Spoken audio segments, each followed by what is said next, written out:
Secretos de la Segunda Guerra Mundial.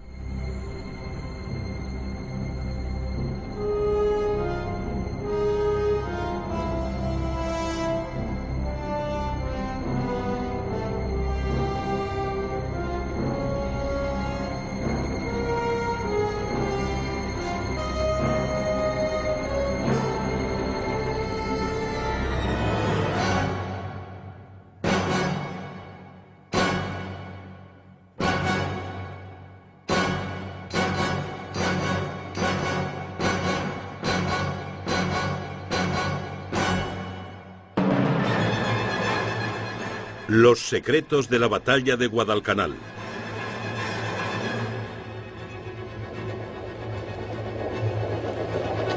Mar adentro de la costa de Guadalcanal, isla del Pacífico del archipiélago de las Salomón, se encuentra un cementerio de buques de guerra norteamericanos y japoneses. Quedaron hundidos al cabo de una salvaje batalla de 6 meses por Guadalcanal. Se conoce ese lugar con el nombre de Iron Bottom Sound. Por mar, aire y tierra, el combate por Guadalcanal inició una campaña que había de aquilatar al máximo la resistencia y la capacidad de lucha de la Marina norteamericana y del Cuerpo de Marines.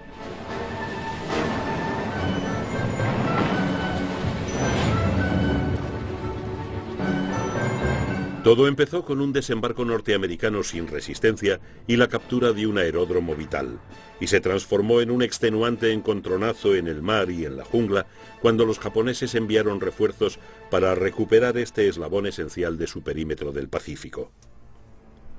Al amanecer del 7 de agosto de 1942, la Fuerza Anfibia Aliada del Pacífico Meridional se acercaba a Guadalcanal.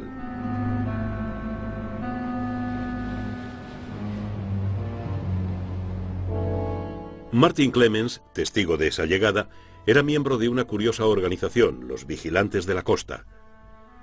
Eran un grupo de comerciantes y hacendados australianos y británicos que se quedaron cuando los japoneses invadieron el Pacífico. Clemens y compañeros suyos como Henry Jocelyn informaban de los movimientos navales y aéreos enemigos con los aparatos de radio que se les había suministrado. Los vigilantes de la costa y sus asistentes melanesios constituyeron una pantalla de observación que se extendía desde la Nueva Guinea holandesa a las Nuevas Hébridas.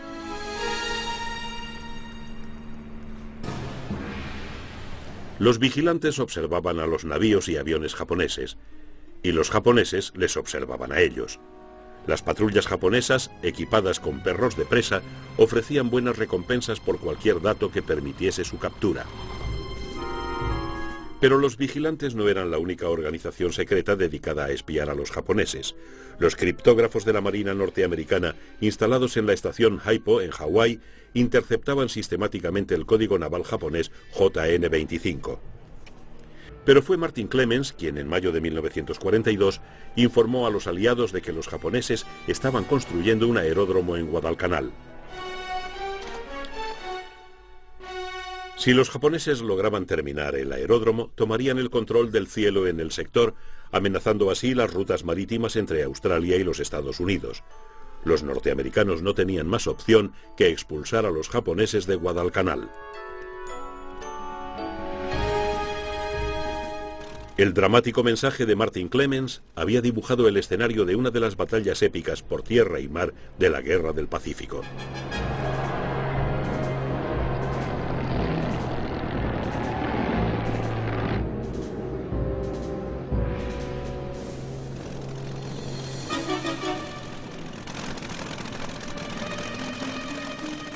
Una batalla hasta las últimas consecuencias.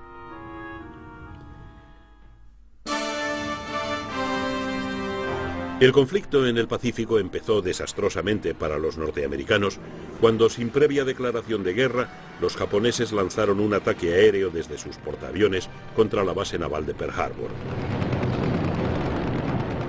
Los japoneses hundieron o inutilizaron 7 de los 8 acorazados de Pearl Harbor. Pero los portaaviones de la flota del Pacífico estaban en alta mar y escaparon a la destrucción. Antes de Pearl Harbor, el comandante de la flota combinada japonesa, el almirante Yamamoto, había advertido al emperador Hirohito que si Japón entraba en guerra con los Estados Unidos, solo podía garantizar 6 meses de victorias. Yamamoto conocía bien los Estados Unidos y tenía un sano respeto por el poder de la industria norteamericana aún sin explotar.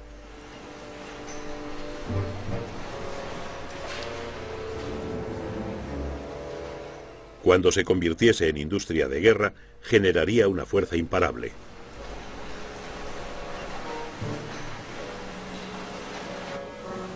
Solo la destrucción de la flota del Pacífico y sus vitales portaaviones podía ganarle a Japón el tiempo necesario para proteger el enorme perímetro del Pacífico logrado en los 6 primeros meses de guerra. Yamamoto planeó atraer a la flota del Pacífico a un combate decisivo, atacando la isla norteamericana de Midway, punto equidistante de las costas japonesas y de Pearl Harbor. Midway era la piedra angular en la que los navíos de guerra norteamericanos podían aún apoyarse. En abril de 1942 albergó al portaaviones Hornet, desde donde el coronel James Doolittle había lanzado una incursión sobre territorio japonés. Los bombarderos norteamericanos no provocaron muchos daños sobre la industria japonesa de guerra. Algunos de ellos volaron directamente sobre el Palacio Imperial. No tenían orden de bombardear, pero la amenaza implícita contra la vida del emperador, que muchos japoneses consideraban divino, fue como un terremoto en el alto mando militar. Decidieron derribar la piedra angular de una vez por todas. Los planes para la conquista de Midway, hasta entonces objeto de encendidos debates en la Marina Imperial, fueron aprobados y puestos en práctica. Yamamoto confiaba en el éxito. Una victoria en Midway reforzaría el control sobre su imperio del Pacífico. En esta fase de la guerra, los japoneses se encontraban atenazados por lo que luego llamarían el mal de la victoria. Los poderes coloniales del Extremo Oriente, holandeses, británicos y sus aliados norteamericanos, habían sido humillados.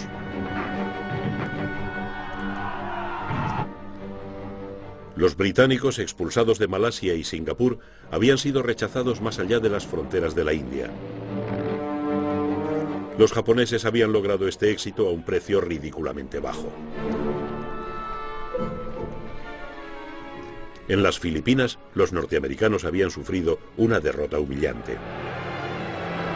Las fuerzas imperiales japonesas, subestimadas por sus enemigos europeos y norteamericanos, demostraron dominar el arte de la guerra por tierra, mar y aire.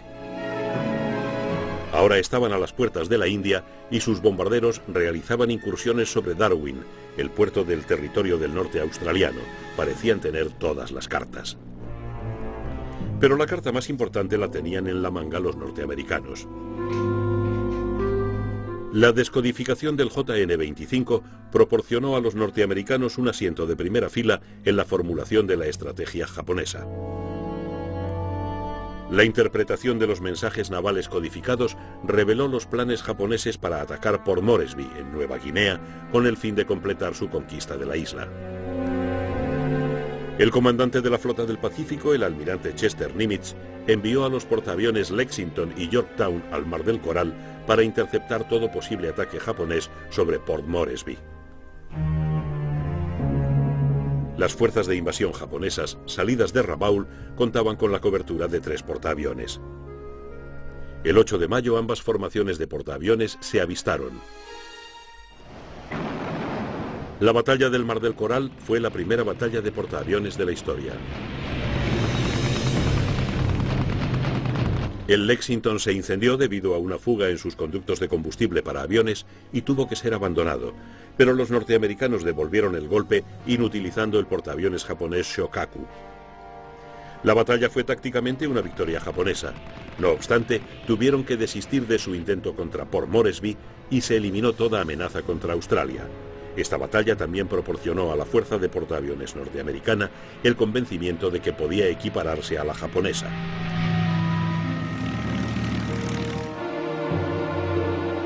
Entonces los japoneses pusieron en práctica su plan contra Midway, cuyo nombre en clave fue MI.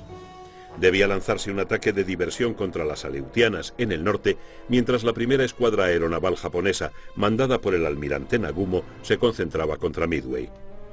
Mientras tanto, el maltrecho Yorktown se sometía a unas apresuradas reparaciones en Pearl Harbor antes de unirse a la Fuerza Especial 17 mandada por el almirante Frank Fletcher. El almirante Fletcher era un comandante prudente, perfectamente consciente de la necesidad vital de salvaguardar la pequeña flota norteamericana de portaaviones.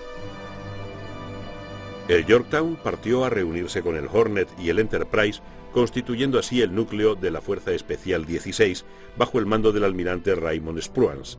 En esta fase de su carrera, Spruance carecía de experiencia en la guerra entre portaaviones.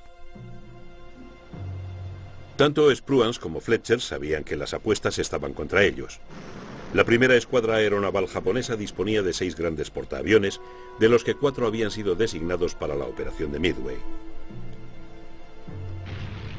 Cuando se abriera fuego, 180 aviones norteamericanos se enfrentarían a 270 japoneses. A pesar de las crecientes cualidades de combate de los portaaviones norteamericanos y de sus escuadrillas, eran cifras abrumadoras.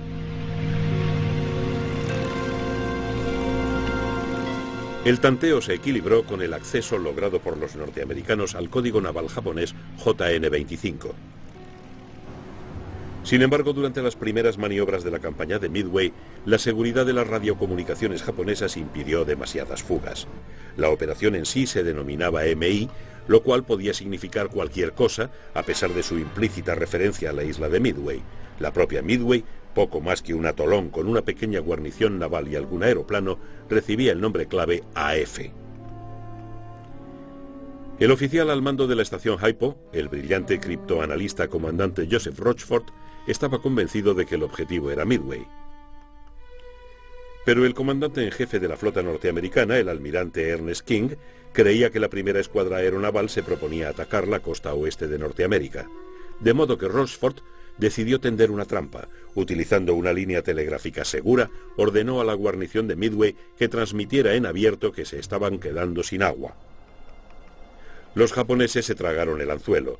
Poco después de que Midway solicitase suministro de agua, una estación receptora australiana de la red de Rochford interceptó un mensaje en clave japonés informando de que AF había notificado carencia de agua.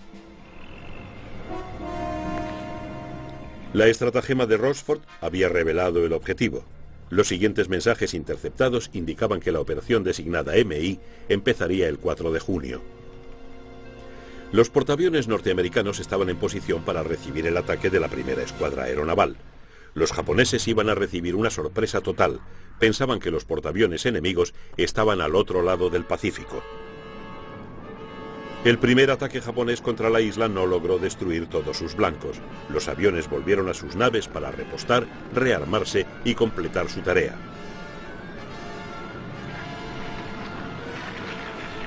Pero entonces, en la mañana del 4 de junio de 1942, el destino de la Marina Imperial japonesa se decidió en exactamente 5 minutos. En esos fatídicos 5 minutos, los bombarderos en picado Downless, del Yorktown y del Enterprise, atacaron y destruyeron 3 de los portaaviones de la primera escuadra aeronaval. La primera escuadra aeronaval había dejado de existir, y con ella el sueño japonés de un imperio. Los japoneses devolvieron el golpe. Los aviones de su último portaaviones, el Hiryu, inutilizaron al Yorktown. La nave fue abandonada y poco después hundida por un submarino japonés. Pero el Hiryu no le sobrevivió mucho tiempo. Al caer la noche fue localizado y destruido por bombarderos en picado y aviones torpederos norteamericanos. La profecía de Yamamoto sobre los 6 meses de victoria se había cumplido casi con total precisión. Pero Yamamoto sabía que nunca se daría una compensación por las pérdidas japonesas. Ahora los americanos tenían la iniciativa. Aunque no habían perdido ni un centímetro de territorio, los japoneses ahora se veían obligados a defender un enorme imperio oceánico que podía ser atacado en cualquier punto por el poder concentrado de la maquinaria de guerra norteamericana. Los norteamericanos tenían que elegir su eje de avance.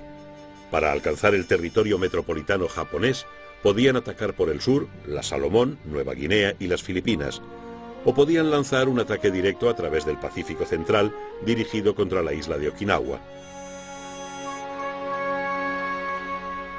Pero entre el territorio japonés y los puntos de partida de los norteamericanos se extendía una temible cadena de islas japonesas fortificadas que impedían todo avance anfibio.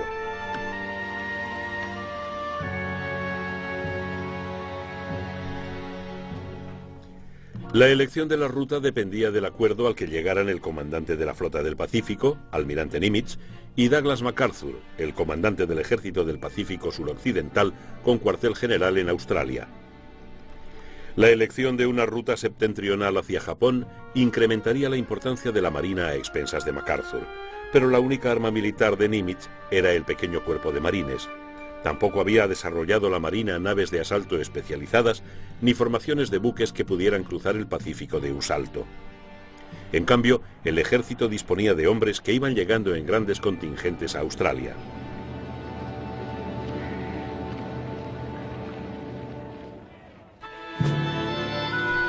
La ruta a través del Pacífico suroccidental, partiendo de algún punto cercano a Australia, llevaría al ejército por islas mayores y con algunos de los recursos necesarios para el mantenimiento de la ofensiva.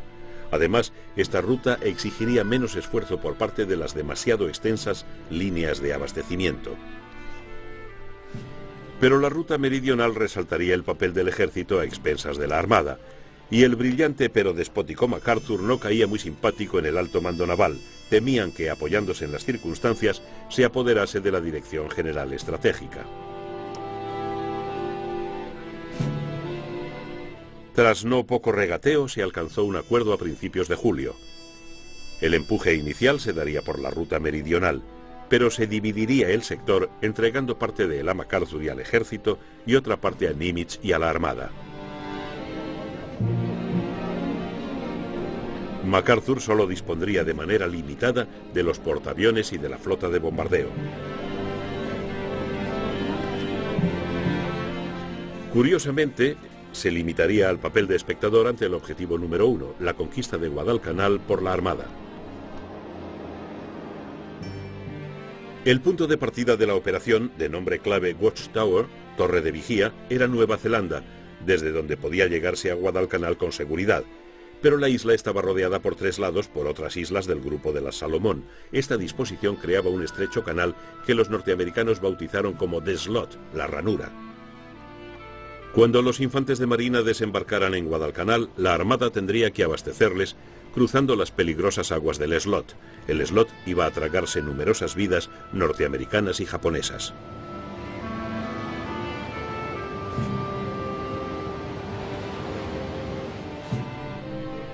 El comandante de la fuerza de desembarco del Cuerpo de Infantería de Marina asignado a Watchtower, el general Alexander Vandergrift, no se hacía ilusiones sobre las dificultades de la tarea que le esperaba.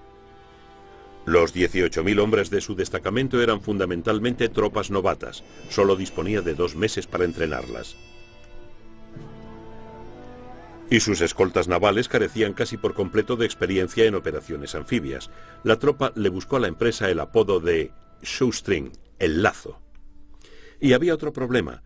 En vísperas de la batalla de Midway, los japoneses habían cambiado a un nuevo código, el JN-25C. La estación Haipo estaba a oscuras.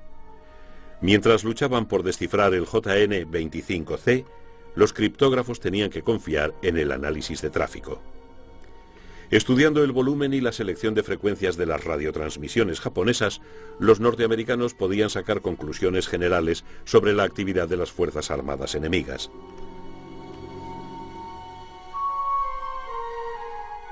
También podían identificar los diferentes puños o estilos de codificación correspondientes a distintos transmisores.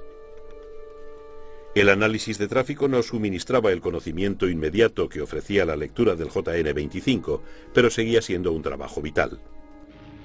En julio de 1942, el análisis de tráfico detectó tempranamente señales evidentes y alarmantes de que los japoneses preparaban una campaña en el Pacífico Sur. Llegaban al sector numerosos refuerzos aéreos.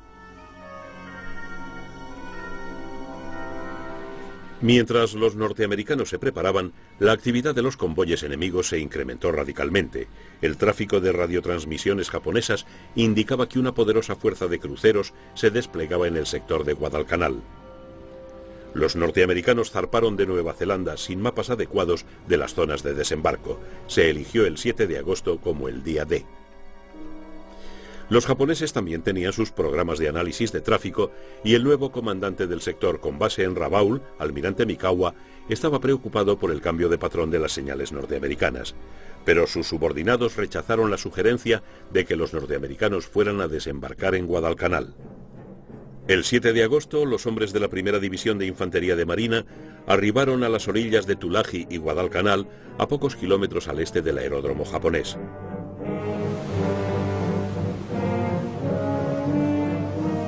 Entre los japoneses de Guadalcanal la sorpresa fue completa. No hubo resistencia a los desembarcos. Esto resultó ser un golpe de suerte, pues las playas pronto se convirtieron en un caos al llegar hombres, municiones y pertrechos en medio de un barullo total. Pero en Tulagi y cerca de Tanambogo y de Gabutu, los norteamericanos chocaron con la furiosa resistencia de las guarniciones japonesas, lo cual era un signo profético de lo porvenir.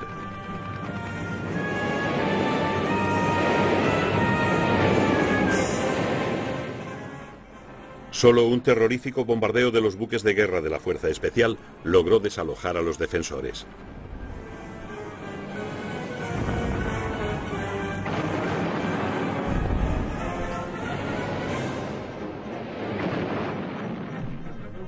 En 36 horas los infantes de marina habían tomado el aeródromo japonés y lo habían rebautizado como Aeródromo Henderson, el nombre de un piloto de la Armada caído en Midway. En los siguientes 6 meses, la batalla por Guadalcanal se iba a reducir a la batalla por Henderson.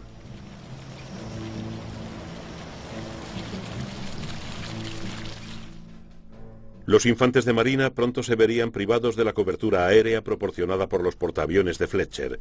Angustiado por las pérdidas que había sufrido ya su dotación de cazas, Fletcher decidió retirar sus barcos. Estos eran el Saratoga, el Wasp y el Enterprise.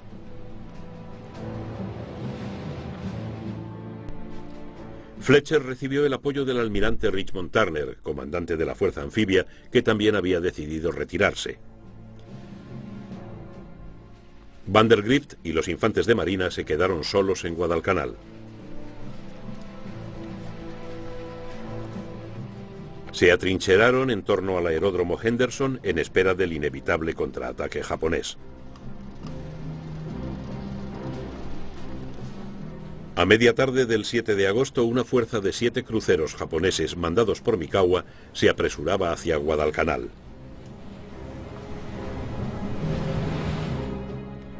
La transmisión codificada que ordenaba a Mikawa zarpar de Rabaul fue interceptada, pero no fue descifrada hasta una semana después.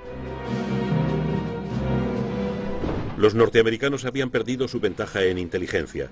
Por su parte, los japoneses tenían una confianza absoluta. Al carecer de radares, habían desarrollado técnicas de combate nocturno gracias a sus torpedos Long Lance. El objetivo de Mikawa eran los transportes norteamericanos anclados en Iron Bottom Sound. Su fuerza de cruceros atacó al sur de la isla de Savo, evitando a los 2 destructores norteamericanos que patrullaban la zona. La escuadra naval norteamericano-australiana, mandada por el almirante Crutchley de la Royal Navy, estaba dividida en un grupo meridional de 3 cruceros y un grupo septentrional igualmente de 3 cruceros situados para defender ambas vías de acceso. No obstante, Crutchley se hallaba en una reunión para comentar la retirada de los portaaviones. No había informado a su primer oficial de que ahora él quedaba al mando de la escuadra de protección. Su buque insignia, el Canberra, estaba a solo unos minutos de la catástrofe.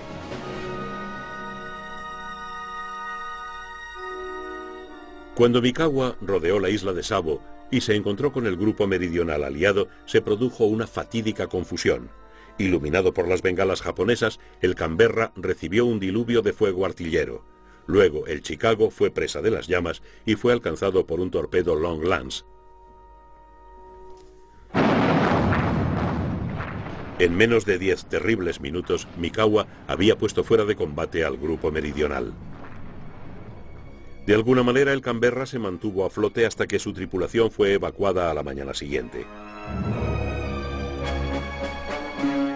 Un torpedo disparado desde un destructor norteamericano lo echó a pique. El maltrecho Chicago se mantuvo combatiendo un día más. Entonces Mikawa se volvió hacia los cruceros del grupo septentrional, el Quincy, el Vincennes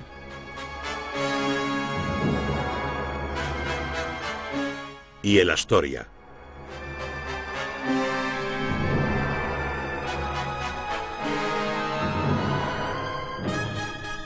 La fuerza japonesa se dividió en dos columnas con rumbo nordeste hacia los desprevenidos buques norteamericanos. En menos de 3/4 de hora, la escuadra de Mikawa había hundido el Vincennes, el Quincy y había inutilizado el Astoria. Ahora entre Mikawa y los transportes solo quedaba el crucero Australia.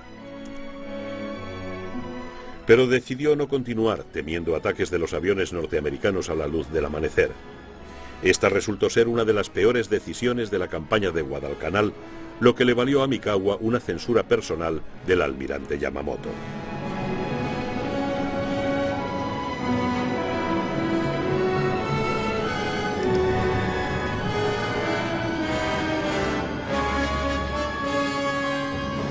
Pero la derrota sufrida a manos de Mikawa resultó demasiado horrible para el comandante del grupo meridional de Crutchley, el capitán Howard Bode, que se suicidó poco después.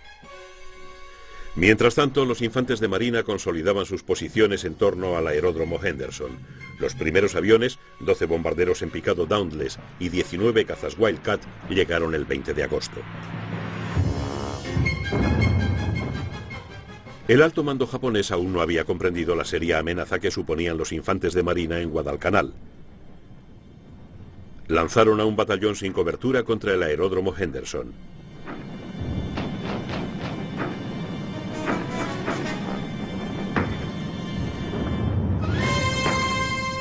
Fueron derrotados con gravísimas pérdidas. El comandante japonés se hizo el harakiri.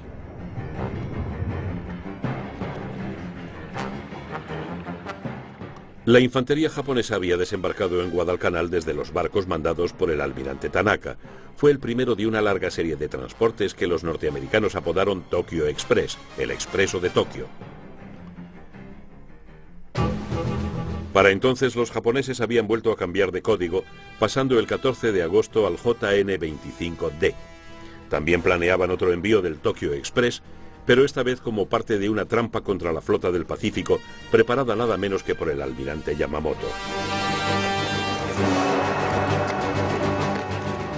Independientemente del Express, pero en coordinación con él, zarparía una poderosa flota de acorazados, cruceros y destructores, escoltando a los portaaviones Zuikaku y Shokaku.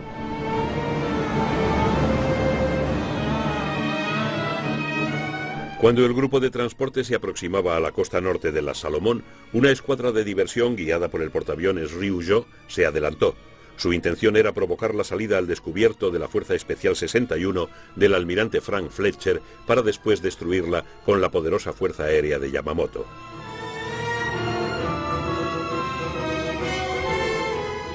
El 24 de agosto, la Fuerza Especial del almirante Fletcher, que patrullaba al este de las Salomón, avistó al Ryujo. Los bombarderos en picado del Enterprise hundieron ese portaaviones ligero.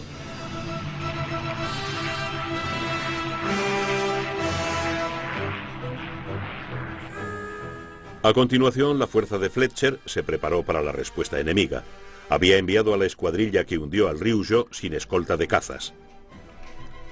Tenía por encima de él 53 cazas estacionados en 3 niveles, esperando el inevitable ataque. Todas las demás tripulaciones de bombarderos en picado y torpederos habían salido a buscar y atacar a la flota japonesa. El Saratoga y el Enterprise esperaban con los cañones cargados y cada hombre en su puesto.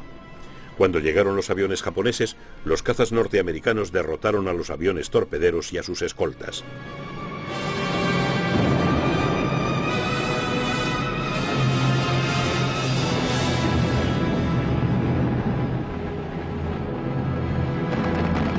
Pero unos 30 bombarderos en picado llegaron hasta el Enterprise sin ser detectados. El buque fue alcanzado por 3 bombas, 2 de las cuales impactaron en zonas vitales antes de explotar. El Enterprise quedó muerto sobre el agua antes de arrastrarse hacia un lugar seguro. Mientras tanto, los aviones del Saratoga habían alcanzado y dañado gravemente al portahidroaviones Chitose. Al día siguiente, la aviación del Cuerpo de Infantería de Marina, despegando desde Henderson, atacó a los transportes de Tanaka y alcanzó a su buque insignia, el Jin-Tsu. A partir de entonces, el Tokyo Express solo funcionaría de noche.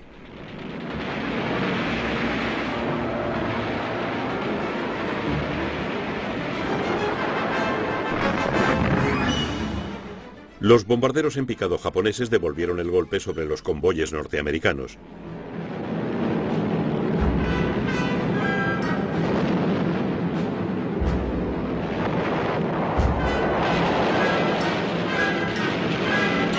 Ambos bandos empezaron entonces a subir las apuestas en la batalla por Guadalcanal, tratando al mismo tiempo de desembarcar refuerzos y de obstaculizar la llegada de refuerzos enemigos.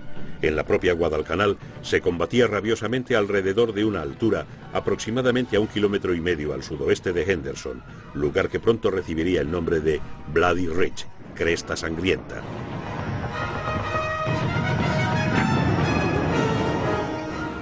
Los transportes nocturnos del Tokyo Express abastecían a los japoneses con refuerzos y los navíos de guerra bombardeaban las posiciones de la infantería en torno al aeródromo Henderson.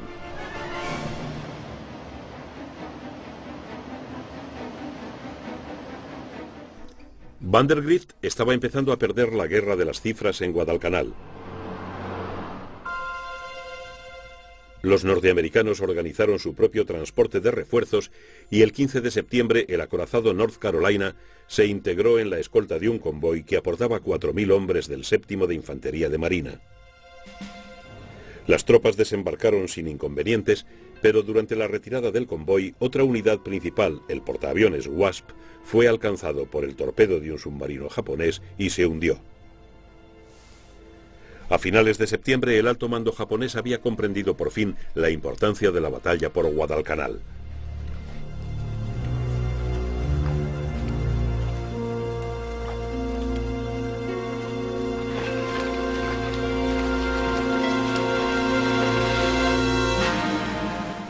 También se mantuvieron atentos a la seguridad de sus transmisiones, identificaron los cambios realizados en el JN-25 e iniciaron una revisión general de su sistema de comunicaciones. Los criptógrafos norteamericanos, que paso a paso intentaban volver a descifrar el JN-25, tuvieron que contentarse una vez más con el análisis de tráfico. La situación en Guadalcanal era espantosa. Las playas de desembarco estaban empantanadas de basura militar y la fétida jungla rebosaba de sanguijuelas y enfermedades. La determinación japonesa de arrancar Guadalcanal de manos norteamericanas se confirmó el 9 de octubre con la llegada a la isla del comandante del 17º Ejército, general Hyakutake, para encargarse personalmente de la campaña. Mientras tanto, los norteamericanos seguían enviando refuerzos, provocando terribles encontronazos en las aguas de la isla.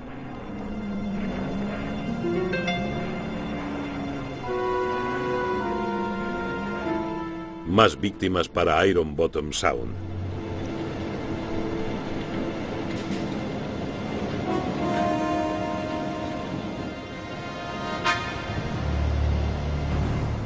La noche del 11 de octubre, norteamericanos y japoneses desembarcaron simultáneamente en Guadalcanal. Esto provocó otra batalla nocturna al oeste de la isla de Savo. Una fuerza destacada de cruceros pesados mandada por el almirante Norman Scott cogió a los japoneses por sorpresa. Al cabo de un confuso y duro combate, Scott pudo cantar victoria, lo que demostraba que los japoneses ya no eran invencibles por la noche. Sacando partido de la ventaja que constituían los radares, Scott pudo destrozar la escolta del Tokyo Express. Los problemas nocturnos de los norteamericanos se habían terminado, aunque perdieran un destructor y uno de los cruceros pesados de Scott fuera gravemente dañado.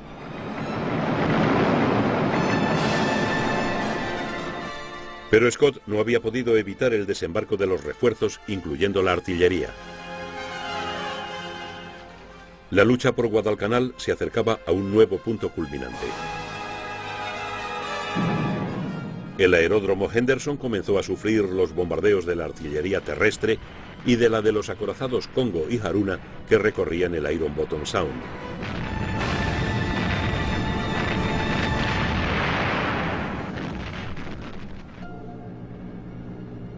Mientras, los criptógrafos norteamericanos estaban de nuevo sobre la pista. A mediados de octubre avisaron de una reciente concentración de transportes, cruceros y portaaviones japoneses en el sector de las Salomón. Al mismo tiempo, el poder de la infantería japonesa en la isla se equilibraba con el de la norteamericana.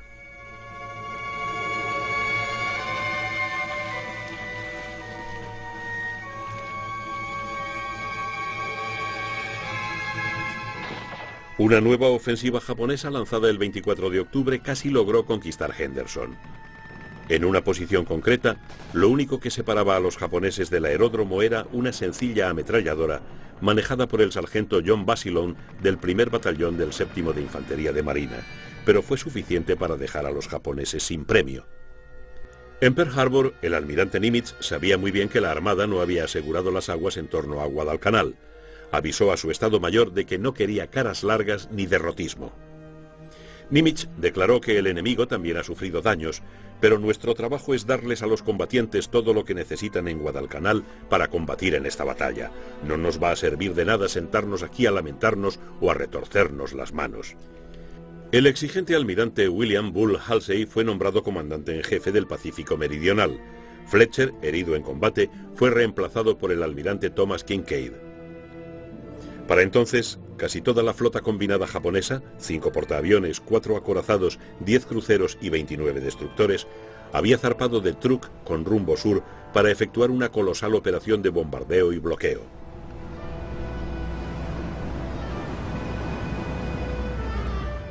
Los criptoanalistas norteamericanos intensificaron sus avisos de otra ofensiva japonesa, aunque no podían precisar la fecha y localización exactas del ataque. Pero Guadalcanal era el objetivo más evidente.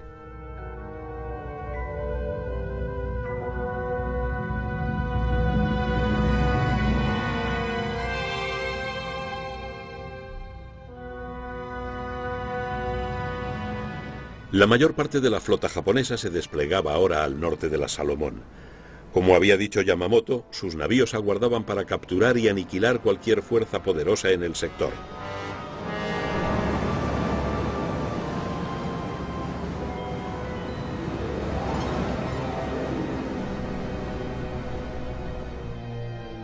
De nuevo era Yamamoto quien estaba al mando desde el acorazado gigante Yamato, anclado en Truk, en el archipiélago de las Carolinas. Mientras los combates se desarrollaron alrededor del aeródromo de Henderson, los japoneses retrasaron 2 veces la ofensiva, pero el tiempo se acababa para Yamamoto. El retraso japonés permitió que el recién reparado Enterprise volviera de Pearl Harbor. Se reunió con la Fuerza Especial de Kinkaid y el portaaviones Hornet para patrullar al nordeste de las islas Santa Cruz. Se les acercó una escuadra japonesa de vanguardia cuyo objetivo era atacar el aeródromo Henderson. También una poderosa escuadra de combate mandada por el almirante Nagumo y constituida por 3 grandes portaaviones. Su misión era localizar y destruir los portaaviones norteamericanos. El decorado ya estaba listo para una batalla de portaaviones posiblemente decisiva. Después de que los aviones de reconocimiento de ambas flotas localizaran sus objetivos, las fuerzas de choque norteamericanas y japonesas despegaron.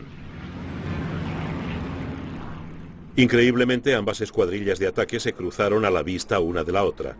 Un puñado de cazas japoneses se desvió para enfrentarse a sus rivales norteamericanos, pero el resto voló hacia sus lejanos objetivos.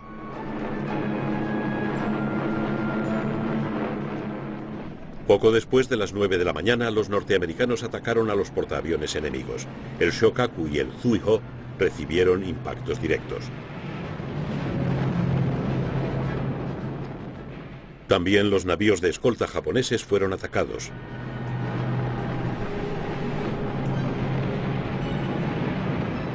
Al cabo de 10 minutos, también los norteamericanos recibieron el ataque. El Hornet fue alcanzado por bombas y torpedos. Como consecuencia de un nuevo y siniestro sistema, también recibió el impacto de 2 aviones suicidas japoneses.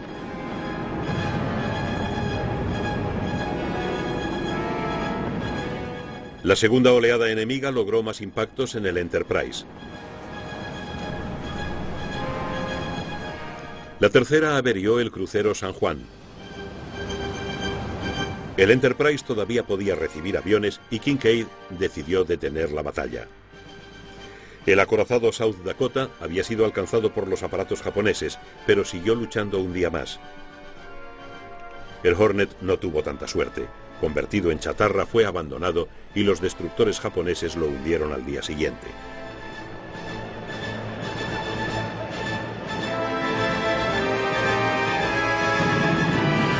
Los japoneses habían obtenido una victoria táctica, pero no podían permitirse muchas más así. Habían perdido 97 aviones y 148 irreemplazables tripulantes, incluyendo un buen porcentaje de veteranos oficiales de escuadrilla y de sección.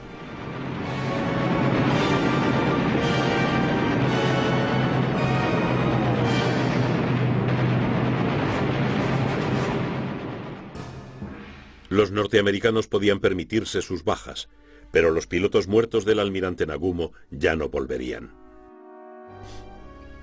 Pero los japoneses todavía no estaban dispuestos a admitir su derrota en Guadalcanal. En las 2 primeras semanas de noviembre, sus destructores aportaron 1 millar de hombres más. Ahora superaban en número a los infantes de marina de la isla.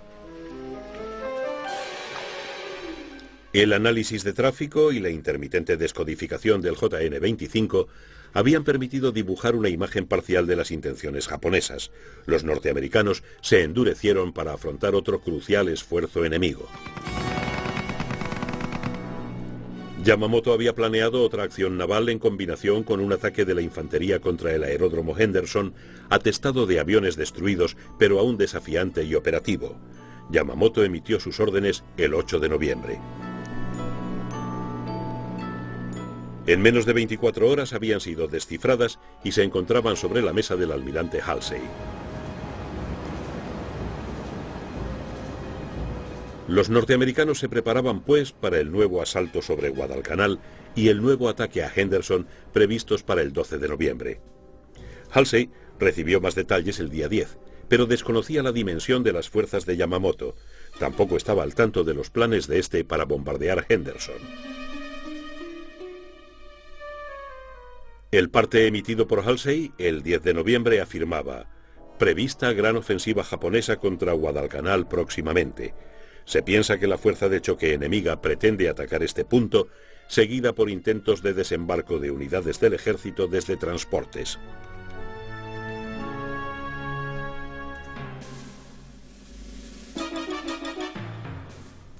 En el mar, el almirante Kondo, con su insignia en el crucero pesado Atago, comandaba una imponente fuerza de ataque de 2 acorazados, 6 cruceros y 21 destructores. Estos iban acompañados por un grupo de bombardeo de 2 acorazados, un crucero ligero y varios destructores, así como por un grupo de apoyo de cruceros y destructores destacados de la 8ª flota. La fuerza que se aproximaba a Guadalcanal era mucho más poderosa de lo que los norteamericanos se esperaban.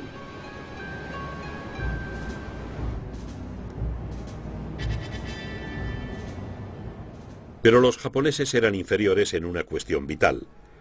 3 portaaviones iban de camino a casa para ser reparados y reemplazar a sus tripulaciones. Solo el portaaviones Junyo acompañaba a Kondo.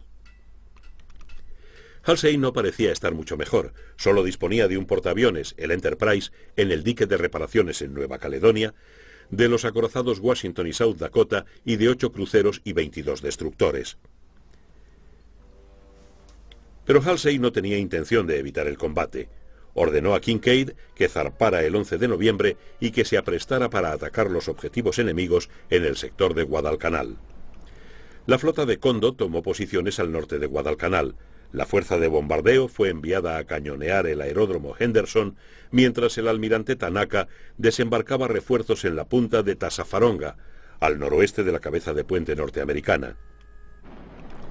En la noche del 12 de noviembre, la escuadra de bombardeo chocó frontalmente con los norteamericanos en Iron Bottom Sound, al sudeste de la isla de Savo. A continuación, se libró otra batalla nocturna.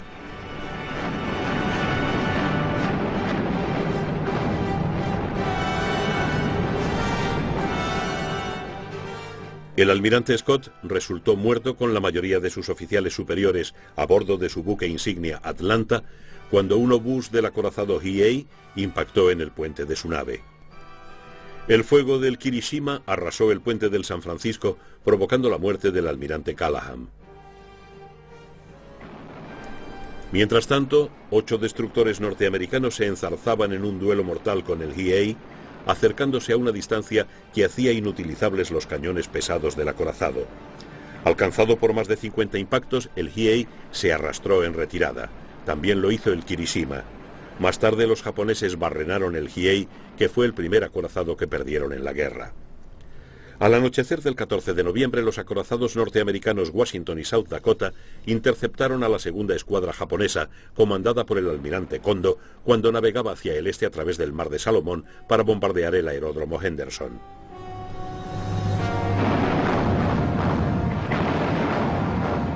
Los torpedos Long Lance pusieron fuera de combate a 3 de los 4 destructores norteamericanos de escolta. Luego el Kirishima desmanteló al South Dakota. Al acercarse para terminar con él, el Kirishima fue atacado a una distancia de 5 millas por el Washington, que disparaba guiado por radar. Alcanzado por una serie de descargas, el Kirishima se incendió y fue evacuado. Kondo, en el crucero Tagao, se retiró a toda velocidad. Mientras, la fuerza expedicionaria de Kinkaid, incluyendo el averiado Enterprise, se dirigía al norte para enfrentarse al convoy de Tanaka. Los aparatos del portaaviones hundieron 7 transportes japoneses. Cuando los 4 supervivientes tocaron tierra en Tasafaronga al día siguiente, lo hicieron bajo las bombas de los bombarderos en picado y de la artillería norteamericana. El Tokyo Express había descarrilado. Pero a pesar de la amenaza norteamericana, el Express siguió organizando operaciones. A finales de noviembre, 8 destructores atiborrados de tropas lograron superar a una potente escuadra de cruceros norteamericana, pero fueron incapaces de desembarcar los refuerzos. El control norteamericano de las rutas hacia Guadalcanal se reforzaba.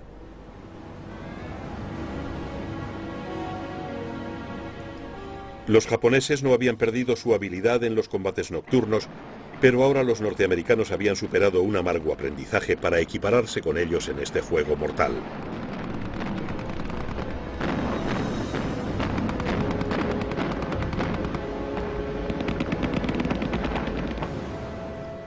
Los japoneses decidieron emplear submarinos para enviar suministros al 17º Ejército. En la primera semana de diciembre lograron entregar 20 toneladas, una gota en el océano. Pero de nuevo la interpretación de radiotransmisiones vino en ayuda de los norteamericanos, dándoles aviso de muchas de las rutas de los submarinos. El 9 de diciembre, gracias a un mensaje interceptado, los norteamericanos pudieron organizar una emboscada con torpederas. 2 lanchas torpederas esperaron al submarino I-3, que amablemente salió a la superficie y fue hundido por un solo torpedo. La victoria en Guadalcanal estaba a la vista. Ahora los norteamericanos eran superiores en el mar y por el aire.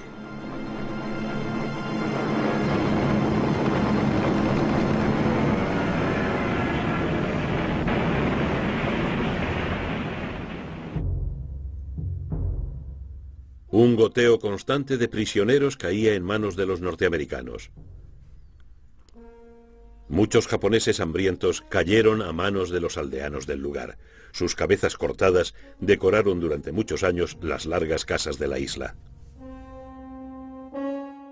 Los exhaustos infantes de marina de Vandergrift fueron reemplazados por tropas del ejército bajo el mando del general Alexander Patch. Patch inició las tareas de limpieza. La terca defensa del aeródromo Henderson había convertido a Vandergrift en héroe nacional. El envidioso MacArthur comentó agriamente que el comandante de los infantes de marina pretendía llegar a presidente. Con sus últimas fuerzas los japoneses lograron un último éxito.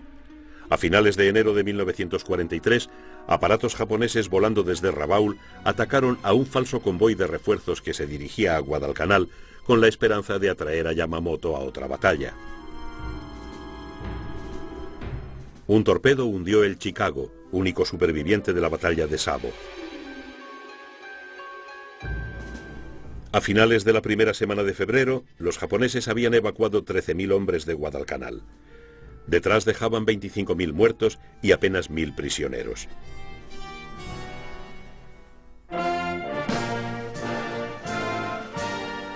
El 9 de febrero de 1943, el general Patch comunicaba a Halsey: el Tokyo Express ya no tiene punto de destino. Así comenzaba el contraataque norteamericano, que terminaría 3 años después en la bahía de Tokio con la rendición del Japón.